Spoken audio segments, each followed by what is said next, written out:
Hello दोस्तों। आज का जो चैप्टर है वो है टाइम एंड डिस्टेंस। और टाइम एंड डिस्टेंस से रिलेटेड जितने भी क्वेश्चन हैं और जितने डिफ़िकल्ट क्वेश्चन हैं वो सारे क्वेश्चन हम कवर करेंगे।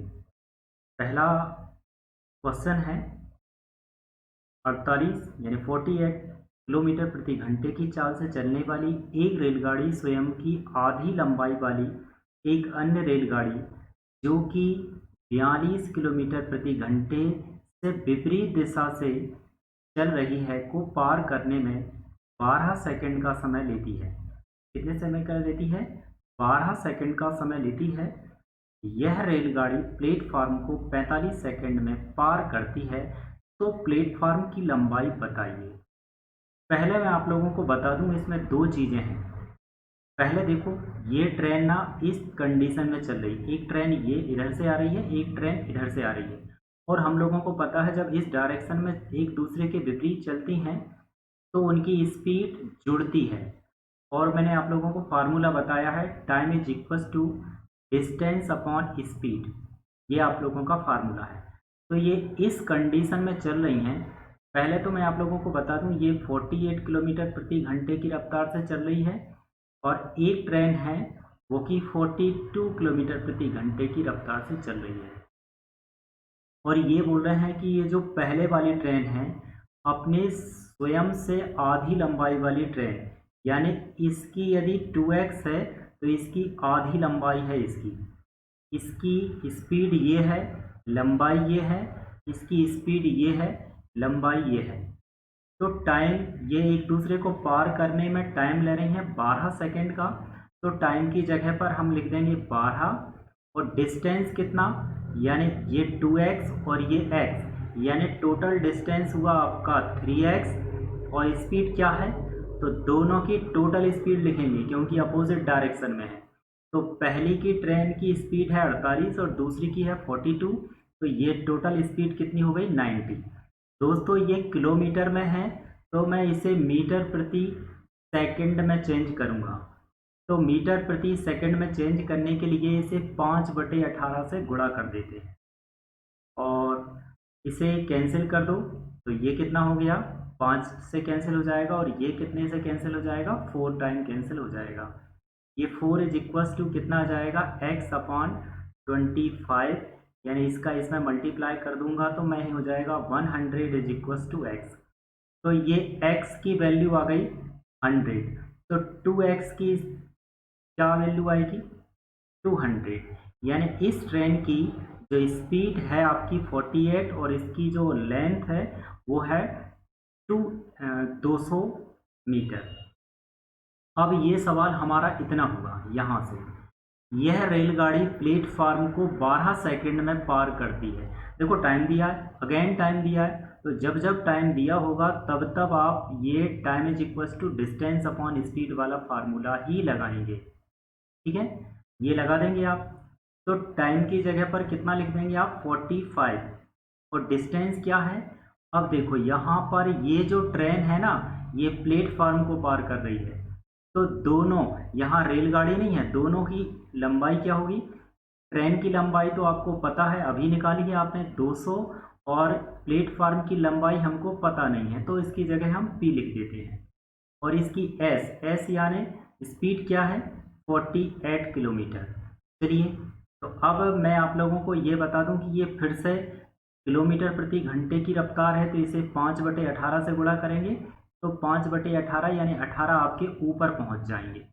चलो इसे कैंसिल कर दो, इसे मैं कैंसिल कर देता हूँ 9 से, और ये 9 से कैंसिल अगेन हो जाएगा।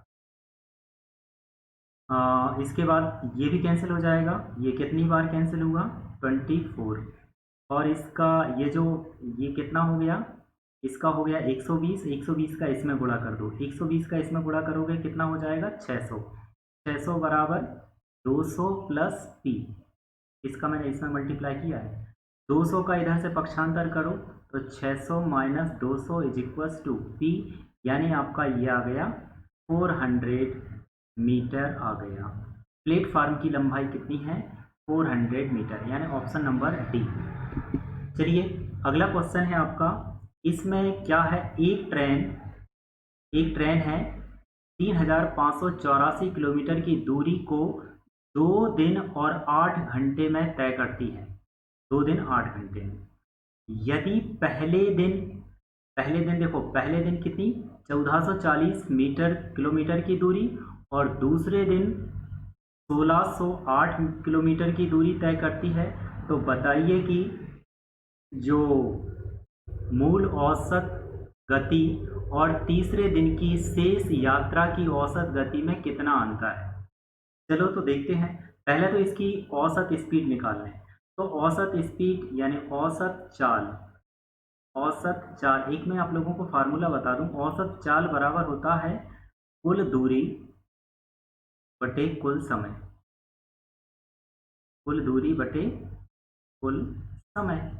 चलो तो औसत चाल निकाल रहे हैं। कुल दूरी क्या है? कुल दूरी आपको दी है 3,584। 3,584 और कुल समय कितना दिया है? 2 दिन यानी 48 घंटे और 8 घंटे यानी कितना हो गया? 56 घंटे। 56 घंटे हो गया। इसको मैं काट देता हूँ, कैंसिल कर देता हूँ। किससे कर देता हूँ? ऐसा करता हूँ, 8 से कैंसिल कर देता हूँ। 8 से 7 बार कैंसिल होगा और ये 8 से 4 बार 32 और यहाँ पर 3 हो जाएगा। तो फिर से 32 यानी आपका हो जाएगा यहाँ पर 8 से कैंसिल हो जाएगा। अच्छा, इसे अगेन कैंसिल कर दो। ये कितनी बार कैंसिल हुआ? 6 42 के बाद 2 बचेंगे। यानी इसका हो गया 64। ये 60, ये क्या है? औसत चाल आ गई। अच्छा एक बात बताइए, पहले दिन उसने कितनी दूरी तय की थी? इतनी दूरी तय की थी। दूसरे दिन उसने तय की थी इतनी।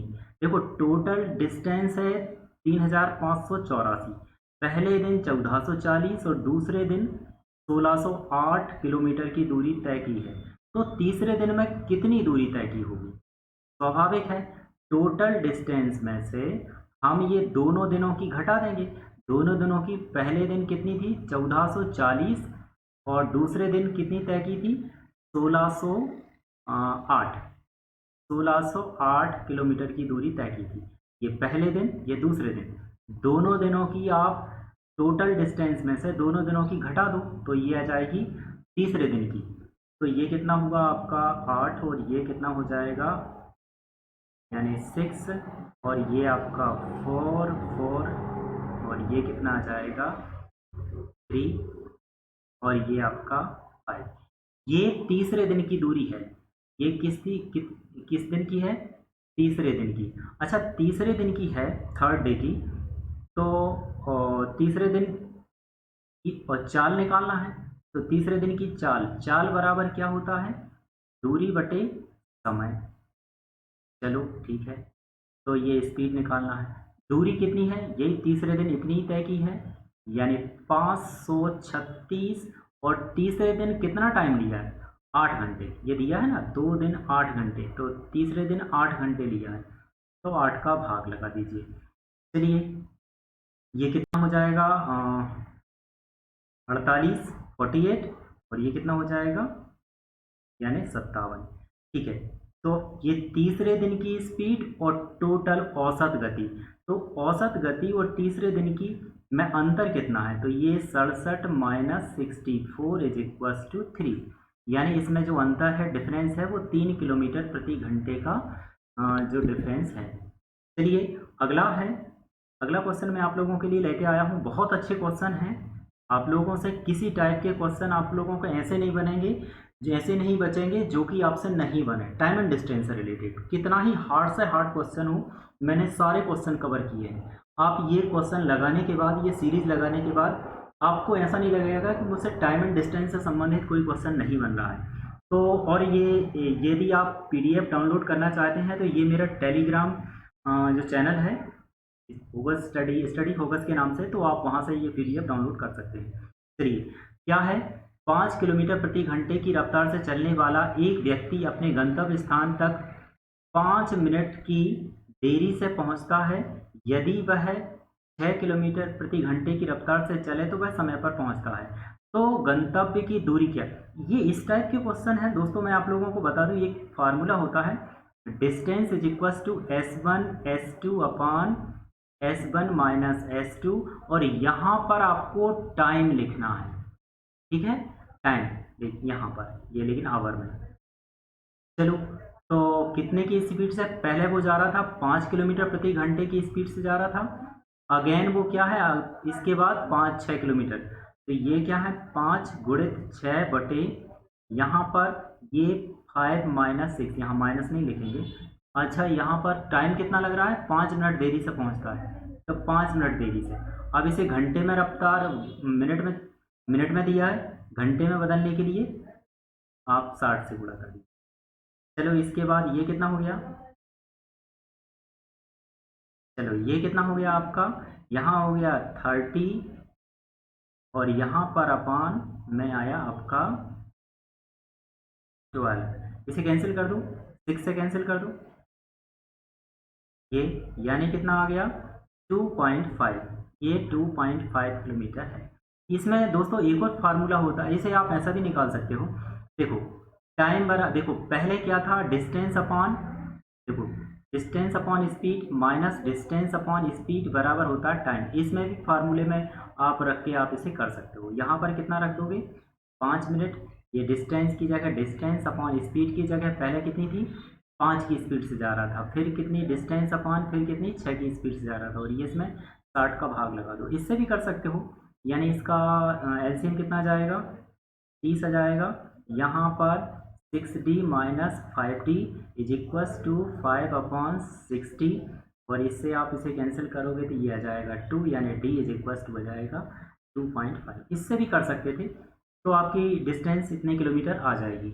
अगला क्वेश्चन है आप लोगों का, एक जो अपनी सामान्य चाल से 4/3 की चाल से चलकर कोई व्यक्ति 10 मिनट पहले पहुंच जाता है, तय दूरी करने में आमतौर पर उसे कितना समय लगता है? इस टाइप के क्वेश्चन देखो, यहाँ क्या है, सामान्य चाल, और इसके बाद नई चाल, है ना, ऐसा लिखेंगे। यहाँ पर आपको क्या दिया है? चाल के बारे में दिया है ना, तो ये स्पीड लिखेंगे आप।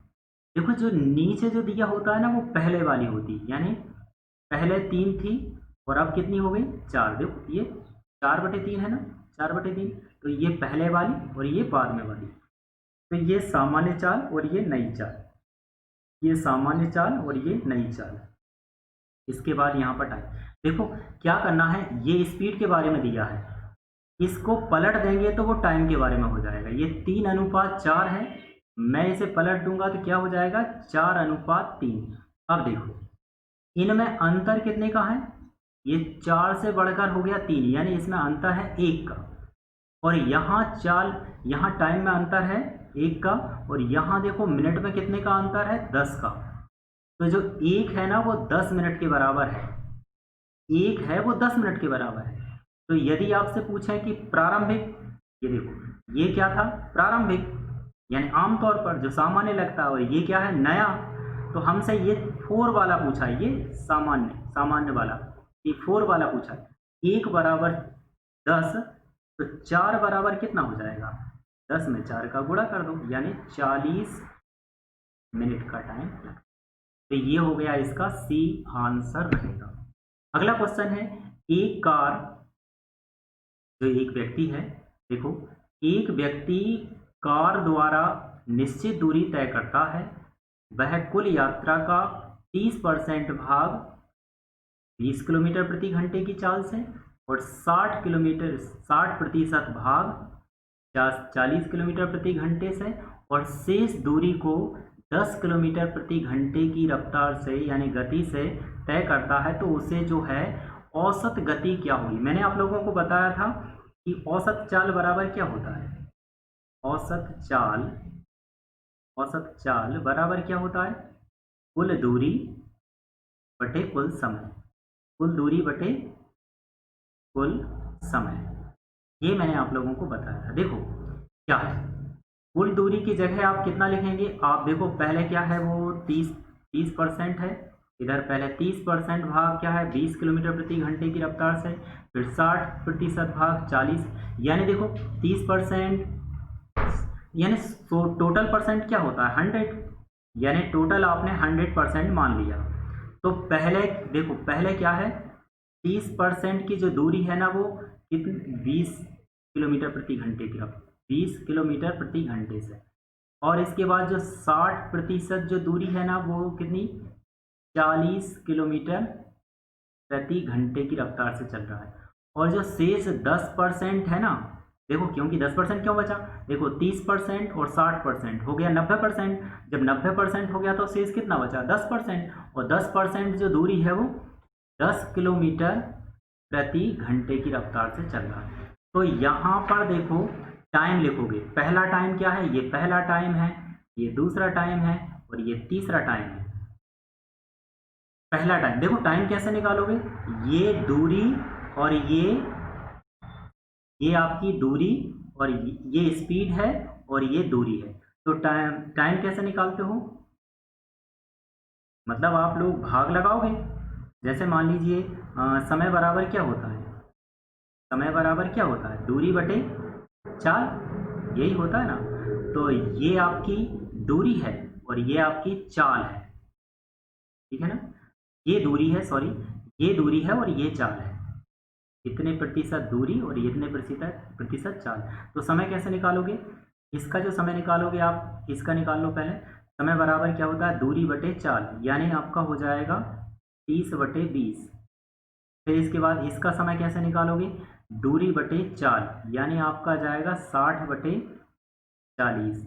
और इसका समय कैसे निकालोगे, दूरी बटे चाल, यानी आपका जाएगा 10/10। कैंसिल कर दीजिए, तो ये ऊपर तो 100 रहेगा, इधर 3/2, और प्लस इसे भी आप 20 से कैंसिल कर दो, तो 3/2 प्लस 1, और ये कितना हो जाएगा 100, और 3/2 और 3/2 मतलब 1.5 और 1.5 कितना हो गया 3, और 1 हो गया कितना 4, और इसे आप कैंसिल कर दो तो कितना हो जाएगा 25। ये किलोमीटर प्रति घंटा, ये आपकी औसत स्पीड आ गई, 25 किलोमीटर प्रति घंटे की जो है औसत चाल आ गई।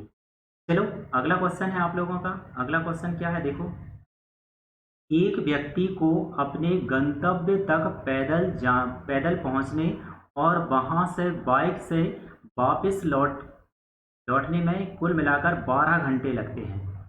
यानी कोई व्यक्ति है पैदल गया और वहां से वापस लौटा, यहाँ से पैदल गया और वहां से जो वापस लौटा वो बाइक से लौटा, तो इस टोटल दरमियान उसको टाइम लगता है कितना 12 घंटे का लगता है।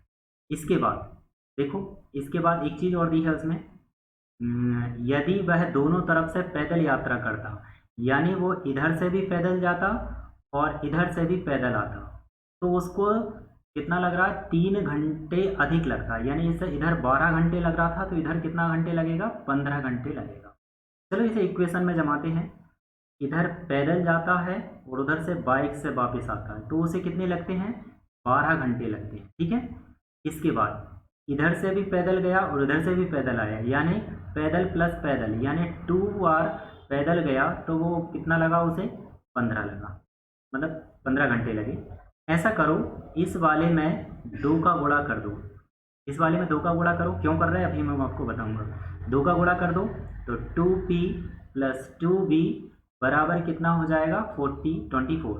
एक बात बताओ, क्या 2p की वैल्यू है आपके पास? जी हाँ बिल्कुल है, ये 2p की वैल्यू कितनी है 15, तो यहाँ पर 15 + 2b = 24, तो 2b = कितना हो जाएगा 24 - 15, यानी इधर से आप सब्ट्रैक्ट कर दो, ये कितना हो जाएगा 9 घंटे। यानी दोनों तरफ से बाइक से जाए तो 9 घंटे लगेंगे, यही उसने पूछा था। ये देखो, दोनों तरफ से बाइक से यात्रा करता है तो उसे कितना टाइम लगता है, यानी उसे लगेगा 9 घंटे। चलो अगला क्वेश्चन है, अगला क्वेश्चन है यदि राह में कोई रुकावट ना आए तो एक व्यक्ति एक खास दूरी 80 किलोमीटर प्रति घंटे की औसत रफ्तार से तय करता है। यदि रुकावट आती है तो वह उतनी ही दूरी 60 किलोमीटर प्रति घंटे की औसत रफ्तार से तय करता है। तो प्रति घंटे उसने कितने मिनट रुकता है। ये जो है ना ट्रेन में भी हो सकता है, बस में भी हो सकता है, बाइक में भी हो सकता है कि कोई ट्रेन है वो रुक रुक कर यदि तय करती है तो इतने किलोमीटर की, तो ऐसा होता है। तो प्रति घंटा वो कितने मिनट रुकती है बाइक, ट्रेन या कुछ भी, कि ये उसने पूछा। इस टाइप का क्वेश्चन हो जाए तो आप एक सूत्र है प्रति घंटा विश्राम, विश्राम या आप ये सोचते हो टाइम डिले। तो विश्राम ये होता क्या है, मैं आप लोगों को बता देता हूँ। चालों का अंतर, चालों का अंतर बटे नॉर्मल चाल, जो पहले बिना रुकावट, जो पहले की चाल यानी सामान्य चाल। और यहाँ पर आपका टाइम, लेकिन किस में, मिनट में होना चाहिए। ठीक है, ये आपको ऐसा ये फार्मूला लगाना है। तो चालों का अंतर देखो क्या है, पहले चाल कितनी थी 80 किलोमीटर प्रति घंटा, और बाद की चाल कितनी हो गई 60 किलोमीटर प्रति घंटा, यानी चालों का अंतर कितना है 80 माइनस 60। और सामान्य चाल यानी पहले की चाल, पहले की चाल कितनी थी आपकी 80। और ये जो है ना समय अंतर, समय अंतर जो बताया गया है, तो समय का अंतर जो है आपको लिखना है। तो यहाँ पर आपको देखो यदि कोई रुकावट ना आए तो एक खास दूरी इतना किलोमीटर घंटे की रफ्तार से रुका, चलो ठीक है। यहाँ पर आप जो एक घंटे का जो है ना उसका आप मल्टीप्लाई कर देंगे यानी 60 का। चलो तो यहाँ पर कितना बचा आपका 20 बटे यहाँ पर आपका 80, यानी यहाँ एक घंटा मिनट की, एक घंटे के जो मिनट होते हैं ना उसका मल्टीप्लाई किया है, यहाँ कितना आ गया 60। अच्छा इसे कैंसिल कर दो, ये कितना बार कैंसिल होगा 4 टाइम, और ये कितना हो जाएगा 50, यानी 15 मिनट है ना, 15 मिनट रुकती है। कोई ट्रेन है, कोई व्यक्ति है, तो वो प्रति घंटे जो विश्राम है उसका 15 मिनट। तो आप लोगों को इतना ही याद रखना है, चालों का अंतर बटे सामान्य चाल, और यहाँ पर समय 1 घंटा, यानी 1 घंटे में कितने मिनट होते हैं 60 मिनट, तो 60 मिनट का आपको मल्टीप्लाई करना है। चलिए एक अगला क्वेश्चन देखें। 2 कस्बे ए व बी एक दूसरे से 500 किलोमीटर की दूरी पर स्थित हैं। एक ट्रेन सुबह 8 बजे ए से बी की ओर चलती है और 70 किलोमीटर प्रति घंटे की चाल गति से रवाना होती है, और दूसरी बी से प्रातः 10 बजे 110 किलोमीटर प्रति घंटे की चाल से रवाना होती है। दोनों रेलगाड़ियां एक दूसरे को कब मिलेंगी, मैं आप लोगों को ऐसा समझा देता हूँ। ऐसा देखो, ये आपका ए है, ये आपका शहर बी है। एक ट्रेन है ना यहाँ से चल रही है, और इसकी जो स्पीड है वो क्या है 70 किलोमीटर प्रति घंटा, और एक जो ट्रेन है ना बी से चल रही है, और इसकी जो स्पीड है वो है 110 किलोमीटर प्रति घंटा। अच्छा ये जो ट्रेन है ना ये 8 बजे चल रही है, और ये जो ट्रेन है ना 10 बजे चल रही है। एक बात आप खुद सोचो, ये 8 बजे चल रही है और ये 10 बजे स्टार्ट हुई है, यानी पहले ट्रेन कौन सी चली, ये वाली ट्रेन पहले चली, कितने घंटे पहले चली 2 घंटे। तो एक बात बताओ, 1 घंटे में 70 किलोमीटर चलती है, तो 2 घंटे में कितनी चलेगी 70 गुणे तो यानी 140 चलेगी। ये इसने 140 किलोमीटर की दूरी तय कर ली, यहाँ तक इसने 100 किलोमीटर की दूरी तय कर ली जब ये ट्रेन स्टार्ट हुई है। अब ये जो दूरी है ना यहाँ की जो बची है, शेष दूरी कितनी बची, टोटल दूरी कितनी थी 500 दूरी टोटल थी, 140 किलोमीटर इसने तय कर ली, तो शेष कितनी बची आपकी 360 किलोमीटर की दूरी बची। ये 360 किलोमीटर की दूरी है, ये दूरी दोनों ट्रेनों को चलना है। तो एक बात बताइए कितना, मतलब आप देखें, आप लोगों को फार्मूला है टाइम इज इक्वल टू क्या होता है distance upon speed. Time is equal to क्या होता है डिस्टेंस अपॉन स्पीड। तो एक बात बताइए, इस डिस्टेंस क्या है 360 और स्पीड क्या है, पहली ट्रेन की स्पीड है 70 और दूसरी ट्रेन की स्पीड है 110, तो कितनी हो गई आपकी टोटल, क्योंकि एक दूसरे के विपरीत चलेंगी तो जुड़ेगी चालें 180, इन्हें कैंसिल कर दो तो ये आ गया 2 घंटे। एक बात बताइए, ये ट्रेन 10 बजे चलना स्टार्ट हुई है और 2 घंटे बाद मिलेंगी, तो 10 बजे से 2 घंटा और लगा दो तो कितना हो जाएगा 12 बजे ये दोनों ट्रेनें एक दूसरे को मिलेंगी। यानी ये आप लोगों का जो था 12 बजे मिलेंगे। ठीक है दोस्तों, तो ये था ये टाइम एंड डिस्टेंस से रिलेटेड क्वेश्चन। आगे के पार्ट और लेके आऊँगा मैं, और जो हार्ड क्वेश्चन हो सकते हैं वो मैं आप लोगों के लिए लेके आऊँगा। यदि आप लोगों को पीडीएफ चाहिए तो मेरे टेलीग्राम चैनल पर आप जाकर डाउनलोड कर लें, और चैनल को सब्सक्राइब नहीं किया है तो सब्सक्राइब कर लें, और वीडियो को शेयर करें अपने दोस्तों को जो अपने ज़्यादा चाहते हैं, उन लोगों को शेयर करें। Have a good day.